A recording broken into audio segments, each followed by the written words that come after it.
Amém? Você confia nele, amém? Nós confiamos nele. Glória a Deus. Podem tomar o seu lugar. Eu quero cumprimentá-los, aos irmãos também que estão na live, você que está acompanhando essa celebração, que Deus possa alcançar o seu coração, que Deus possa falar com você de uma forma muito especial, dentro da sua necessidade, mas principalmente que Deus possa falar com você dentro daquilo que Ele quer falar ao seu coração. Que Deus fale com você nessa noite. Amém, querido? Quantos querem? Amém? Glória a Deus. Então, meus amados, nós estamos no primeiro domingo de 2021, ano que nós intitulamos Ano da Oração. Glória a Deus, Ano da Oração. Como é que é? Já mudou a sua vida de oração da virada para cá? Eu espero que sim, eu espero que você esteja orando bem mais. E a minha oração é que no término deste ano, você esteja num nível de intimidade muito profunda com Deus. E o que vai levar você para esse nível de intimidade é exatamente uma vida de oração. Amém? Amém, amados? Glória a Deus. Bom, então eu quero compartilhar com vocês nessa noite o texto que está em Mateus, que vai ser o texto base, né, para nossa conversa aqui, para nossa ministração. Mateus capítulo 7. Evangelho de Mateus, capítulo 7. Nós vamos ler a partir do versículo 7 até o 11. Mateus capítulo 7, do versículo 7 ao versículo 11. Glória a Deus. Na minha Bíblia tem um subtítulo que o Shed, ele utilizou para poder fazer menção a essa porção das Escrituras, que é: Jesus os incita a orar, ou os estimula a orar. Bom, assim como o Shed, eu também compreendo que esses textos que nós iremos ler, eles servem de grande estímulo para a nossa vida de oração. Eu creio que você vai concordar comigo que nós precisamos de ser estimulados, sim ou não? Para tudo na vida nós precisamos de estímulos, nós precisamos de, numa linguagem assim, um empurrãozinho, não é verdade? De um choque, para que nós possamos nos despertar, nos erguer e caminhar. Então, esses versículos que leremos, eu também vejo como um grande estímulo para que nós tenhamos uma vida de oração. Amém? Aqui no capítulo 7 do Evangelho de Mateus, a partir do versículo 7, Jesus diz assim: pedi e vos será dado. Eita glória! O estímulo aqui já ficou bom. Coisa ruim é quando você fala assim: não vou lá não adianta eu pedir, não vão me dar nada, não vão me atender, não vão me responder. É ou não é desestimulante? Você bate, ninguém abre a porta. Você pede, ninguém te dá nada. Você busca e não encontra solução. Mas Jesus está dizendo aqui, irmãos, com muita clara evidência: pedi e vos será dado. Buscai e achareis. Batei e a porta vos será aberta. Você pode dar glória a Deus? Isso é muito estimulante, é ou não é verdade, irmãos? É muito encorajador, até porque essa fala não vem de políticos, essa fala, não é os políticos, né, meu irmão? Meu sogro foi político durante tantos anos, mas normalmente os políticos prometem muito e não cumprem, né? Mas não são todos, graças a Deus por isso. Mas isso aqui não é promessa de homem. É o Senhor Jesus que está dizendo. Então isso aumenta exponencialmente esse estímulo. Opa, Jesus disse que se eu pedir, me será dado. Jesus disse que se eu buscar, eu acharei. E Jesus também disse que se eu bater, a porta vai se abrir. Glória a Deus! Pois todo aquele que pede, recebe. Quem busca, acha. Ao que bate, a porta será aberta. Olha o que Jesus faz aqui, irmãos. Que coisa linda. Ele quer estimular eu e você para uma vida de oração, amém? Ele quer estimular a igreja dele a orar. E aí ele faz então uma pergunta para que eu e você olhemos para nós mesmos. Jesus então faz uma pergunta, porque de repente, preste atenção, de repente você lê, você ouve e você duvida. E você fica assim, será que Deus vai me dar mesmo? Será que Deus vai me responder mesmo? Talvez você até não tenha dúvida quanto ao poder dele de fazer. Talvez você até não tenha dúvida quanto à generosidade dele, que ele é generoso. Mas talvez o que te traga dúvida é não se achar digno de ser ouvido. É não se achar digno de ser respondido. É não se achar digno de ser atendido. Aí você então fala assim, ele até faz, mas eu não mereço. Eu sou pecador demais. E olha o que Jesus faz então, irmãos. Para tirar, dizimar de uma vez por todas as nossas dúvidas. Ele nos faz uma pergunta. Olha a pergunta que ele nos faz. Quem dentre vós, se o filho lhe pedir pão, lhe dará uma pedra? Ou se lhe pedir peixe, lhe dará uma cobra?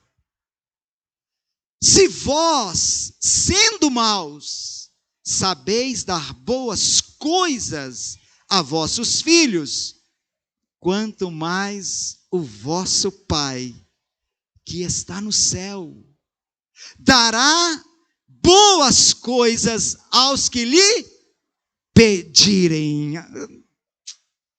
Pensei que você ia dar um glória a Deus aí. Ô irmãos, a gente se acostuma demais com a palavra. E a gente não consegue perceber, adentrar dentro dela. Nossos filhos nos decepcionam, sim ou não? Eles são bênção na nossa vida. Eu tenho 3 filhos maravilhosos. Mas eles nos decepcionam. Eu sou filho, eu decepciono. Eu decepciono meu pai, minha mãe. Quantas vezes? Mas eles nunca deixam de nos amar. Seu filho já te fez chorar. Já fez você molhar o travesseiro à noite e você pensar, nossa, ele me deu uma resposta tão dura. Ele foi tão rebelde. Irmãos, olha, tem filhos que nem sabem que os seus pais choram e molham o travesseiro e perdem o sono por causa da malcriação, da desobediência e da dureza do coração deles para com os pais. É ou não é verdade? Mas no outro dia você prepara o café da manhã para ele. No outro dia você se levanta e prepara um almoço delicioso para ele. É ou não é verdade? Então Jesus fala assim, olha, você está duvidando de que você não merece? Você está duvidando de que você não é digno? Você está duvidando de que eu não vou lhe ouvir, que eu não vou lhe responder, que eu não vou abrir a porta quando você bater, que eu não vou te dar quando você pedir, que você não me encontrará quando você me buscar? Vós sendo maus, e nós somos maus, temos uma natureza pecaminosa, vingativa. Sim ou não, igreja? Mas ainda assim, nós damos o melhor para os nossos filhos.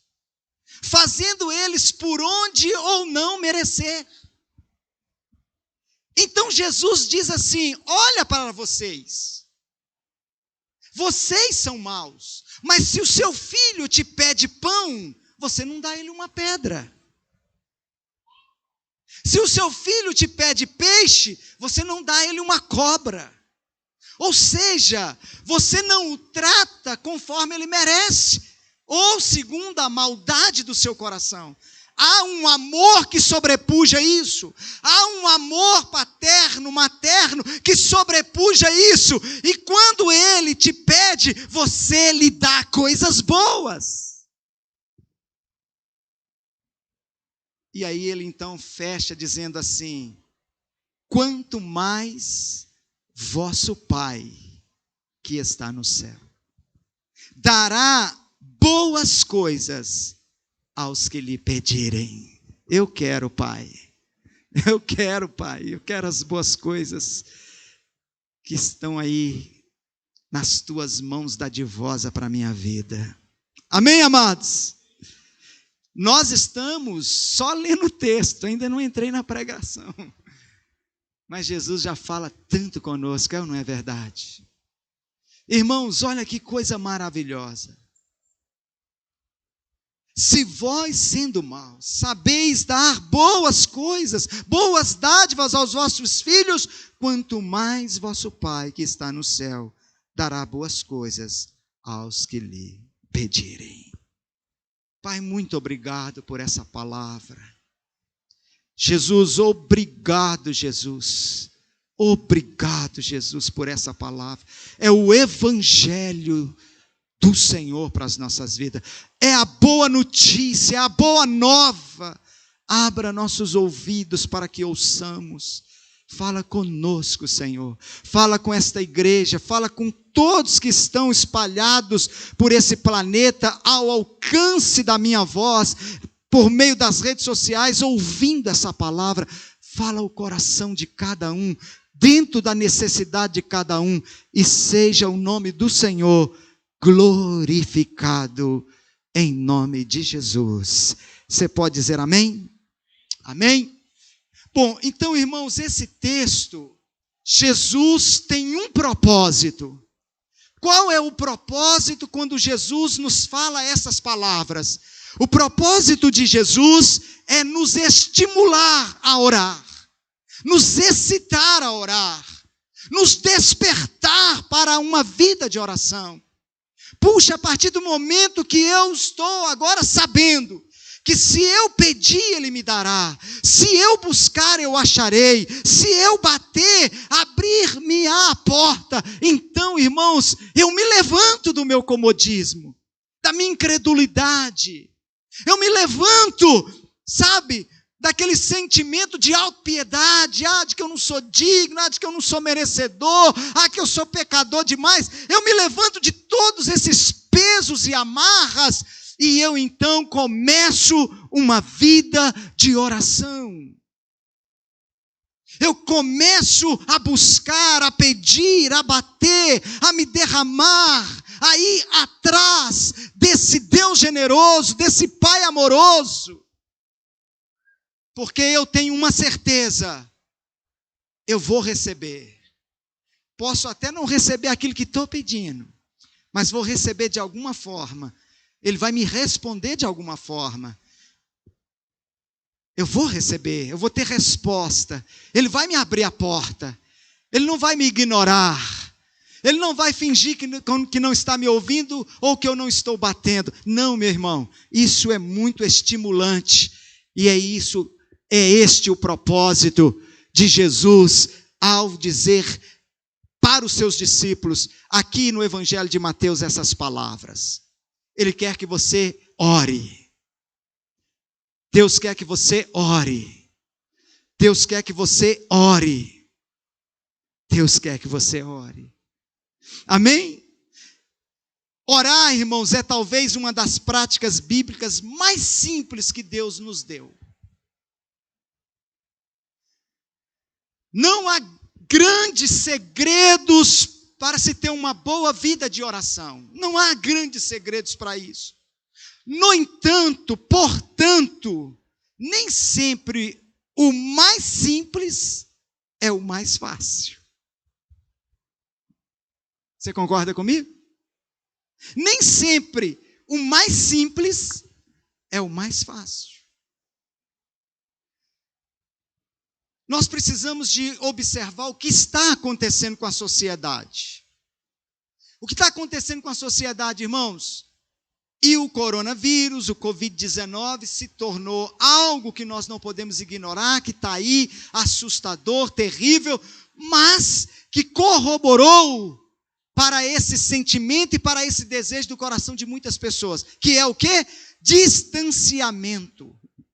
Mas eu não estou falando de distanciamento de mim, de você, o distanciamento social. Eu estou falando de um distanciamento espiritual. Porque antes do Covid-19 distanciar socialmente, um tal de Covid espiritual distanciavam as pessoas de Deus. Olha, eu diria que esse Covid espiritual é o excesso de trabalho, é a internet. Não no sentido a internet, mas no sentido de pessoas que se tornaram viciados em internet e dominados pela internet. Olha, esses Covids aí, se assim nós podemos chamar, creio que você está me entendendo, causou um distanciamento das pessoas de Deus. Causou um distanciamento das pessoas de uma vida de oração. As pessoas estão cada vez mais orando menos, irmãos. As pessoas estão cada vez mais tendo menos tempo para orar. E incrível, porque as justificativas são muitas. As justificativas parecem plausíveis. As justificativas parecem ser justificativas, mas na verdade são apenas desculpas. Desculpas não justificam. Então eu queria dizer para vocês que eu li um artigo muito interessante e eu peguei muita coisa desse artigo sobre oração e eu queria compartilhar com você aqui 3 inimigos da vida de oração. 3 inimigos que você precisa vencer para você ter uma vida de oração. Amém? Bom, eu estou estimulado a orar. Jesus me estimulou com essa palavra maravilhosa a orar. Mas os meus inimigos não cruzam os braços. E esses inimigos, irmãos, são invisíveis. Esses inimigos são sutilosos. Esses inimigos não se percebem com os olhos físicos, só se percebem com os olhos espirituais. Não tem como eu ter uma vida de oração se eu não conseguir vencer o primeiro inimigo. Sabe qual é o primeiro inimigo da oração? Tempo. Diga, tempo. Fala aí, irmão, tempo. O tempo tem sido apontado por muitos como o grande culpado pelo fracasso em vida de oração. Não estou tendo tempo, falta-me tempo. Olha, está uma correria, eu não tenho tempo. É a frase que se repete por aqueles que não conseguem ter uma vida de oração satisfatória, uma vida de oração sistemática, contínua. Eu estou sem tempo. Esse é um dos maiores trunfos do diabo. Esse é um dos maiores trunfos do inimigo, nos manter ocupados.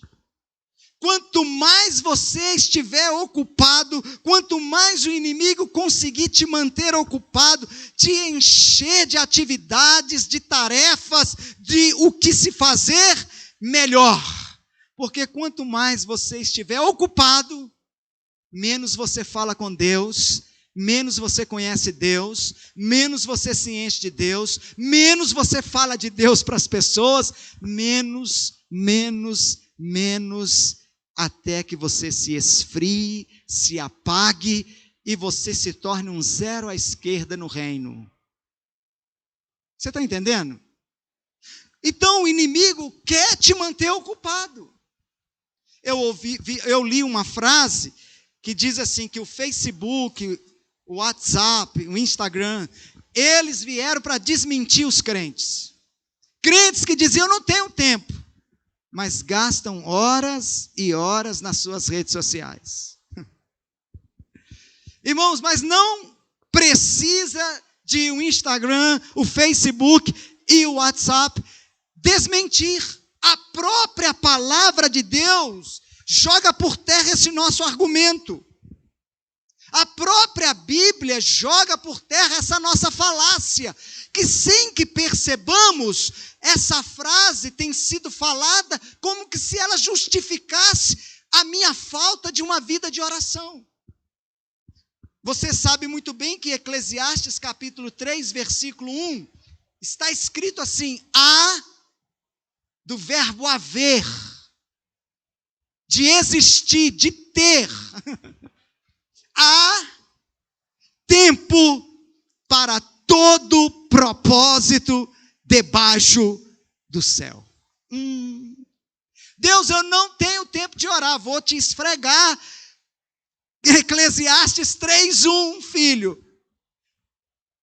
Essa não é a minha palavra, filho. Sim, pai, é a sua palavra. Eu estou dizendo aqui, há tempo para todo propósito debaixo do céu.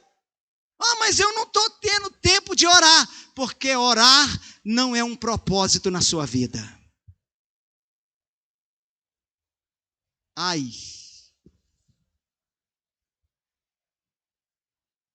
Porque orar não tem sido um propósito na sua vida. Porque aquilo que se torna propósito na sua vida, o tempo vai passar a existir. Quantos estão entendendo? Então a própria palavra de Deus derruba esse nosso argumento e nos mostra que tempo há e o que realmente pode estar acontecendo é que eu não estou colocando como um propósito ter uma vida de oração.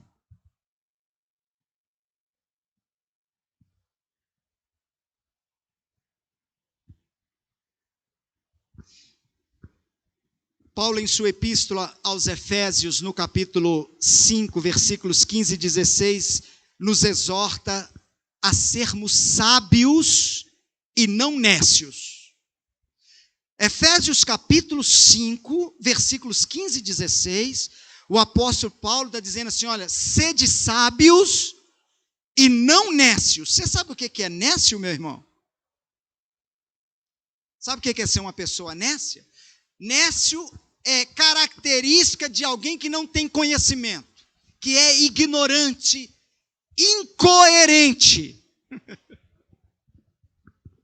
Meu Deus. O que é ser uma pessoa nécia? É ser uma pessoa que está caracterizada com a falta de conhecimento. Você está dizendo besteira. O que você está dizendo não tem fundamento, não é coerente. O que você está dizendo? Você está dizendo, eu não tenho tempo de orar. Eu estou muito atarefado. Eu estou cheio de atividades. Eu tenho muita coisa para fazer. Eu tenho muita coisa, Deus sabe. Você está agindo como nécio. Você está falando como se não tivesse conhecimento. Porque se você tem conhecimento, você vai saber que essa sua fala é incoerente. Por que, pastor, essa minha fala é incoerente? Porque todo ser vivo da terra, racional ou irracional, tem 24 horas em cada dia que ele vive. Sim ou não? Se o outro ora, como que ele achou tempo e você não? Mas eu tenho mais atividade do que ele. Mas eu tenho mais compromissos do que ele. Não. Aí a gente volta lá no ponto de cima. Você não tem colocado oração como propósito na sua vida. Porque se a oração fosse um propósito na sua vida, o tempo iria aparecer. Então você está sendo nécio, ou seja, você está sendo incoerente. Paulo diz, que nós devemos ser sábios, remindo o tempo, porque os dias são maus. Remindo o tempo, porque os dias são maus. Meu irmão, então deixa eu te dizer uma coisa, olha para mim aqui. A solução não passa por um caminho fácil, sabe por quê? Porque tempo é matemática, tempo é número. Sabia disso? Tempo é matemática. Assim, irmãos, não há outra forma senão você remir o tempo. Ou Paulo está dizendo, você precisa saber administrar o seu tempo. Você vai precisar de colocar no seu tempo prioridades. Então, qual é a solução? A solução, toda vez que entra números, seja na matemática, seja na economia, olha, tem que ter cortes. Diga comigo assim, cortes. Larga de ser incoerente, falto de conhecimento, porque agora você sabe que há tempo. A verdade é que você não tem colocado a oração como propósito na sua vida. Se assente, porque número é matemática, é economia, e você tem que remir, economizar o seu tempo, e você vai ter que fazer cortes. Talvez você tenha que parar com essas horas extras de seu trabalho. Talvez você tenha que diminuir o tempo na internet. Você já fez um levantamento de quanto tempo você gasta na internet? Quantas horas você passa nas redes sociais? Faz cortes. Faça cortes. Talvez você tenha que fazer cortes na sua hora de dormir. Pastor, eu já estou dormindo pouco, 6 horas que eu estou dormindo por noite. Então passe a dormir 5h30 e levante meia hora mais cedo. E você vai ver que aí há tempo para o propósito da oração. Não é fácil o caminho, porque fazer cortes fala de disciplina, fazer cortes fala de domínio próprio. Então, meu irmão, qual é a solução para essa desculpa esfarrapada da falta de tempo? A solução é fazer cortes. Diga amém. Diminua o tempo nas séries de TV. Diminui o tempo da sua televisão, diminui o tempo da sua internet, diminui o tempo do seu sono, diminui o tempo do seu trabalho. Porque tempo há. Agora precisa virar propósito. Diga amém. Então, o primeiro inimigo, irmãos, é o tempo. Mas nós já descobrimos que não justifica. Vamos vencê-los. E vamos ter tempo para orar. Até porque depois de um estímulo desse que Jesus nos deu, eu tenho que sentar depressa e começar a fazer cortes. Porque quem que vai te dar boas coisas não são as redes sociais. Não serão as séries de TV. Nem a hora extra no trabalho. Ah, pastor, vou ganhar um dinheiro a mais. Que adianta o homem ganhar o mundo inteiro e perder a sua alma. Vamos fazer cortes. Diga amém. Inimigo número 2. Espaço. Diga comigo, espaço. Bom, o que é o espaço? Espaço é o seu lugar de oração. Espaço é o seu quarto de oração. É o seu cantinho de oração. Uma vez que você conseguir vencer, e você vai vencer, e você vai ver que você tem tempo para orar, agora, de posse desse tempo para orar, você tem que resolver o problema do espaço. Irmãos, coisa terrível é quando você tem o seu espaço invadido. Sim ou não? Quando nós viajamos para a praia, a gente gosta de chegar cedinho na praia. Agora até que houve uma mudança nisso. Mas gostávamos de chegar cedinho na praia. Qual é o propósito? Pegar um espaço bom, ficar mais pertinho do mar. Aí você chega, coloca ali a sua sombrinha, a sua cadeira, né? A sua caixinhas lá, né? Com seus pertences. De repente as pessoas vão chegando e aquele espaço que estava à sua frente vai sendo tomado. Um já chega e coloca uma sombrinha na sua frente, outro já chega do lado. Quando você assusta, você está ali, ó, apertado e oprimido no seu espaço. Você já não tem mais aquela visão privilegiada. Seu espaço foi invadido. O inimigo é estratégico. Seu inimigo é estratégico. Eu quero que você repita aí comigo. Ele não vai invadir meu espaço. Ou seja, irmãos, como é que é esse negócio de o inimigo, o espaço? É o seguinte, preste atenção. Nós estamos vivendo num lugar em que um tempo, numa sociedade, numa geração, em que as pessoas não sabem se aquietar. As pessoas não sabem se aquietar. Elas são exasperadas, ou até desesperadas, inquietas. Elas não sabem fazer se assossegar a alma. Elas não sabem fazer se assossegar. Ficam agitadas o tempo todo.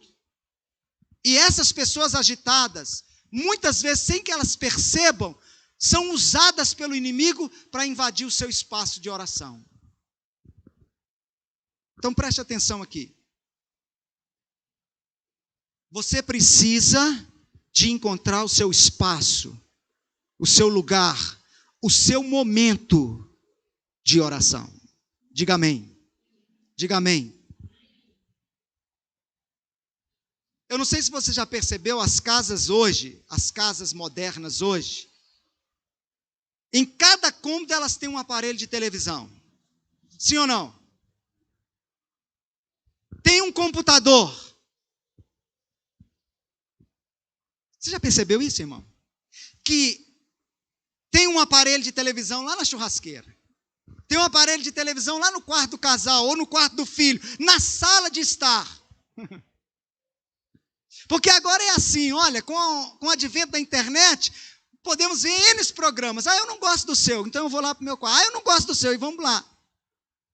Aonde ficou o espaço para a oração? As casas modernas não tem lugar para a oração.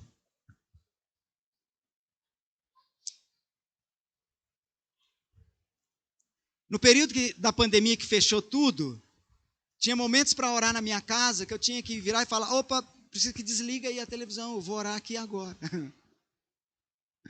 Deixa eu te dizer uma coisa, preste atenção. Por causa disso, muitas pessoas estão desanimando a orar, porque elas não conseguem concentrar na oração, elas não acham silêncio, elas não acham quietude, é um que chama, é o filho que chama, é o esposo que chama, é a esposa que fala, é o tal não sei o quê. Meu irmão, você precisa vencer isto, isso é uma estratégia do inimigo. Você se lembra daquele filme Quarto de Oração?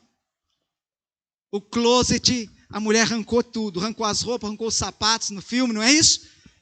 E ela falou, aqui é o lugar das minhas orações, da minha batalha. Talvez você vai ter que fazer isso. Mas você precisa achar o seu espaço, a sua hora e o seu momento. E você precisa de dizer para as pessoas assim, não quero que me incomode. Você precisa virar para os seus filhos e dizer, olha, eu agora tenho um tempo com Deus, não me chame, não atenda o telefone. Você já percebeu que na hora que você vai orar, é a hora que o celular toca?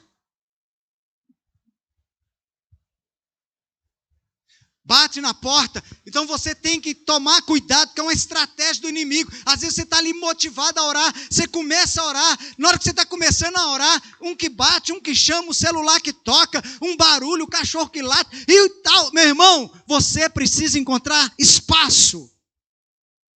É o seu momento, não deixe o inimigo invadir o seu espaço. É a sua hora com Deus, diga, eu estou entendendo. Olha o que está escrito em Marcos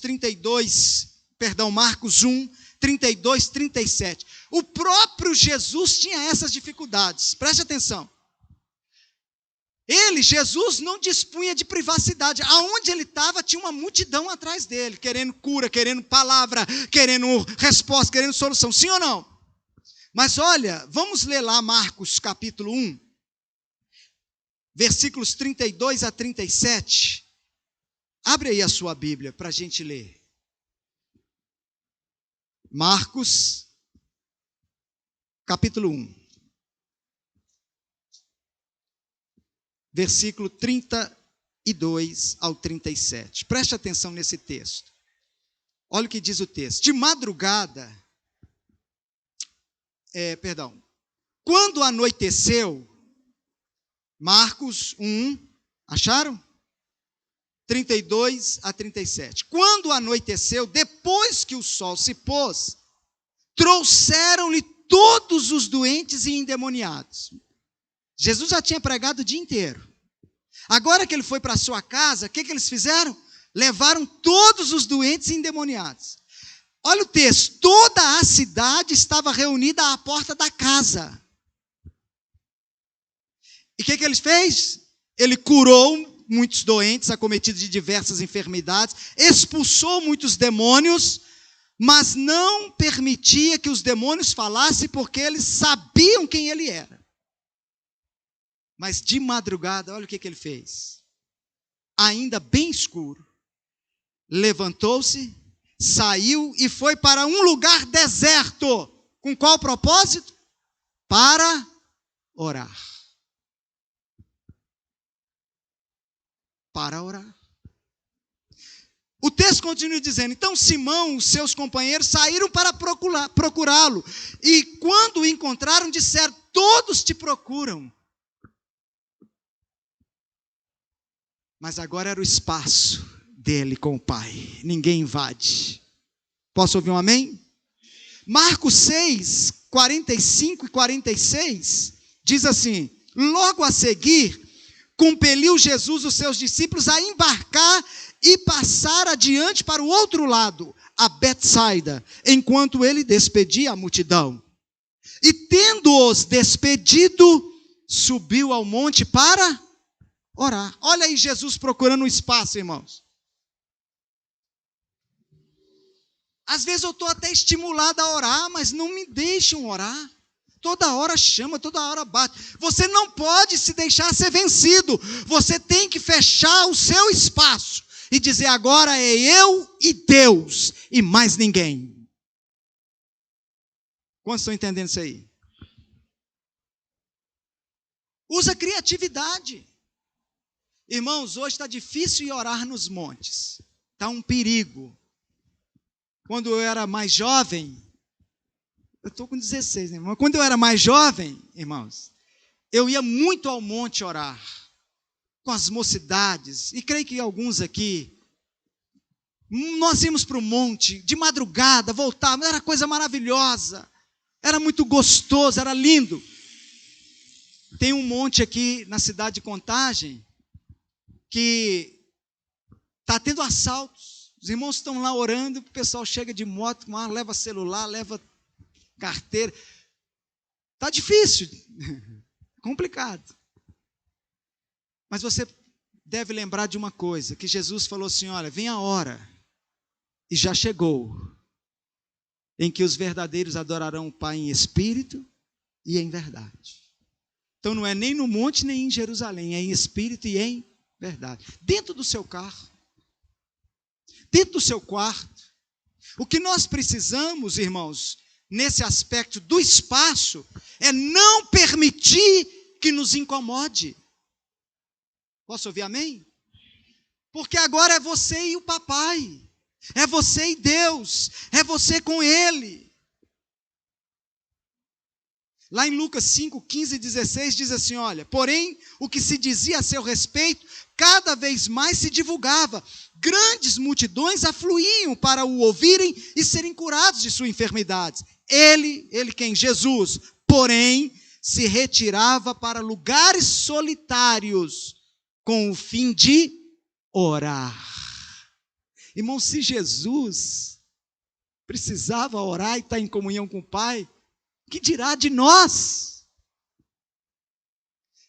Ele criava os espaços, ele não permitia. Qual é o seu lugar de oração? Talvez você vai ter que apelar pelas madrugadas mesmo. Quando os filhos já estiverem dormindo, quando o cônjuge estiver dormindo, quando tiver silêncio, aí você vai ter que apelar para as madrugadas. Paizinho, agora é nós dois, porque finalmente ninguém vai nos perturbar. Mas você precisa vencer esse problema do espaço. O inimigo está estreitando os espaços da oração. O inimigo está impedindo que haja espaços de oração. O inimigo está impedindo, irmãos. Ele está fazendo com que todos os nossos espaços sejam invadidos. Mas nós não iremos permitir. Posso ouvir um amém? Então você vai usar de criatividade e você vai encontrar o seu espaço de oração. E que todos saibam que você não pode ser perturbado naquele momento. Irmãos, quando eu estou orando, o celular pode tocar, pode bater, pode chamar. Se você desconcentrar da sua oração, do seu relacionamento com Deus, no momento que você estiver orando, acabou, o inimigo vai fazer isso toda hora. Amém? E para a gente terminar aqui, irmãos, o último inimigo, você mesmo. Diga comigo assim, eu mesmo. Você vence, cria o tempo. Não, agora tirei meu tempo da oração. Aqui, Deus, é só nós. Mas aí, irmãos, esse inimigo que é você mesmo, é talvez um dos mais difíceis.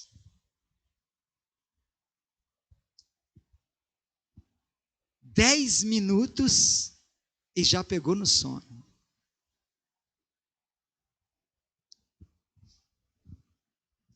Eu nem lembro qual foi a última palavra que eu falei de oração. Aí você se acorda ajoelhado com a cara enfiada na almofada do sofá. E a almofada toda babada. E o galo já está cantando e o dia clareando. Falei, meu Deus, nós oramos um tempão, hein, Pai? Ô, carne difícil, irmãos. É começar a orar, vem o sono. É começar a orar, faltam as palavras. É começar a orar, eu já me desconcentrei. Já estou pensando em outras coisas. E o pai está lá te cutucando e falando, ei, onde você está? Ei, não, amanhã lá no meu trabalho, pai. Não, mas é aqui comigo, filho. Então, irmãos, esse inimigo que somos nós mesmos, sabe por quê? Porque nós estamos acostumados com uma vida tão agitada, uma vida tão de agitação, que nós não sabemos ficar quietos na presença de Deus. Sabe, olha, falei com Deus que nós íamos ter um encontro agora. Já está todo mundo quietinho, eu vou, mas não, estou com uma preguiça de orar, com uma preguiça de ler a Bíblia, estou assim. Esse inimigo que somos nós mesmos, que é a nossa carne, meu irmão, sua carne não gosta de orar, não. Não conseguem ficar quieto na presença de Deus, não conseguem concentrar em Deus. Agora é incrível. Os 10 minutos de oração parecia que foram 10 horas. Mas 2 horas assistindo um filme, nós nem vi a hora passar.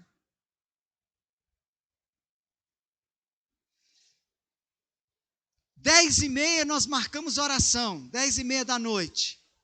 10 horas está numa abrição de boca. Ah, não vou aguentar não. Tem que ir dormir. Mas se for passar 10:30 da noite, o jogo do seu time de coração, não vejo a hora de começar. Quantas horas? 10? Nossa, ainda falta meia hora. Está ligadaço. É ou não é assim, irmãos? Não tem sono.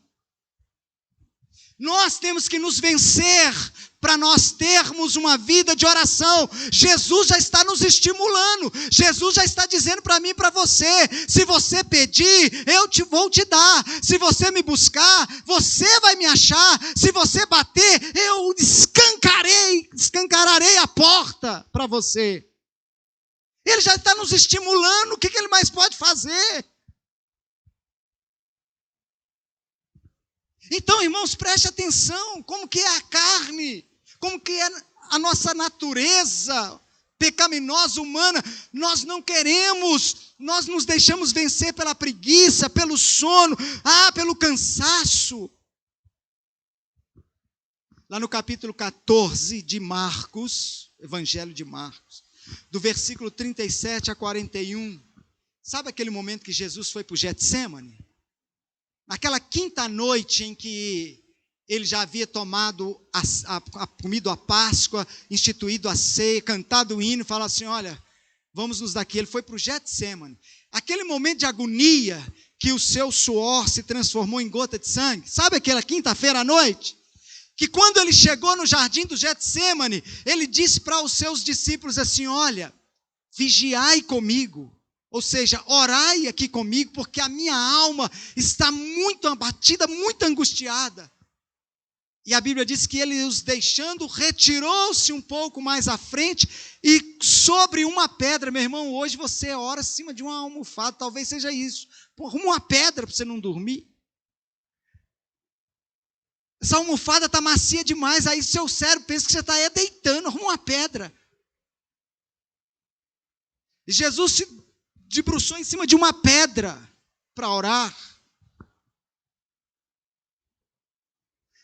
Lá nesse capítulo 14, do versículo 37 a 41, Jesus orando, agoniado, porque era a hora da cruz. Pai, se possível, passa de mim essa hora. E a alma dele aflita, angustiada. Aí ele voltou. Chegou lá, irmãos. Os discípulos estavam numa oração fervorosa. Jesus falou assim, eu vim aqui porque o fogo está caindo aqui. Foi isso, irmãos? Não. Jesus chegou lá, sabe o que incomodou Jesus lá na pedra? O ronco do Pedro. Pedro estava roncando demais. E ele chega para Pedro e fala assim, Pedro, tu estás dormindo? Não podes vigiar uma hora comigo? Aí Jesus volta, irmãos, começa a orar novamente, a agonia, o suor dele se transforma em sangue, aquela angústia. Ele volta pela segunda vez e o texto continua dizendo que eles estavam dormindo. Ei, preste atenção. Como nós precisamos vencer nós mesmos. Vencer a nossa carne, vencer, irmãos, esse marasmo, vencer essa preguiça, vencer esse comodismo, vencer essa falta de vontade de orar, de ter comunhão com Deus, de ter relacionamento com Deus. Dormindo. E termina dizendo assim o versículo, e veio pela terceira vez, e disse-lhes, ainda dormes e repousais? Basta, chegou a hora e o Filho do Homem está sendo entregue nas mãos dos pecadores. Sabe o que me entristece, irmãos? É que tem gente que tanto dorme, que ele nem está vendo que o diabo está fazendo uma arruaça na vida dele, uma arruaça na casa dele, uma arruaça tudo em volta dele. E Jesus está dizendo, ainda dormes? Ainda dormes? Quantos estão entendendo? Basta, olha aí, ó, o Filho do Homem está sendo entregue. Quando é que você vai acordar? Quando o diabo destruir tudo? Quando assolar tudo? Quando é que você vai entender, meu irmão, que se faz necessário que eu, você, a igreja do Cristo, nós tenhamos uma vida de oração? De comunhão com Deus. Sabe o que é que nos faz dormir, irmãos? O que nos faz dormir é a falta de um bom hábito de comunhão com Deus. Você é capaz de ficar horas batendo papo com aquele seu amigo que você curte pra chuchu. Curte o papo dele, o papo dela. Nossa, a gente fica altas horas conversando. É falta de comunhão, de relacionamento com Jesus. Quando você começar a bater aquele altos papo com Deus, você vai ver que é bom demais. Quando você começar a bater aqueles altos papos com Jesus, você vai ver que é maravilhoso demais. Porque orar é conversar com Deus. Orar é ter relacionamento com Deus. é comunicar com Deus, é ter comunhão com Deus. E aí, você não vai ver a hora de encontrar com Ele no seu tempo e no seu espaço. Para você ter aquele altos papo com seu Deus. Quantos estão entendendo? Então eu quero terminar essa nossa reflexão dizendo o seguinte: vamos ter uma vida de oração? Você vai ver que é maravilhoso. E falta de estímulo não é. Pedi e dar-se-vos-á. Buscai e achareis. Batei e abrir-se-lhe-á. Pois todo o que pede, recebe. O que busca, encontra. E ao que bate, abrir-se-lhe-á. Dê um aplauso a Ele. Fica de pé no seu lugar, em nome de Jesus.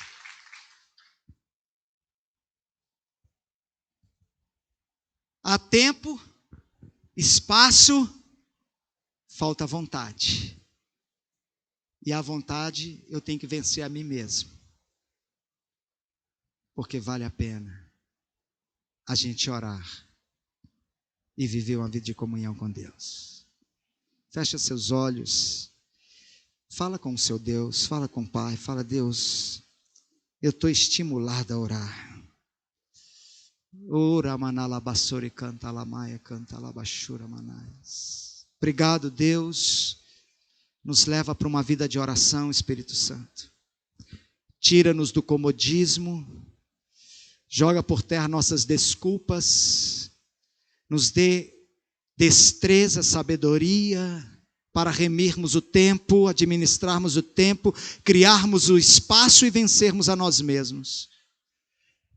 E assim nós possamos reatar uma vida de oração e de comunhão com o Senhor. Nós te pedimos isso, Pai. Levanta essa igreja como ela nunca se levantou antes. Uma igreja de oração, de clamor.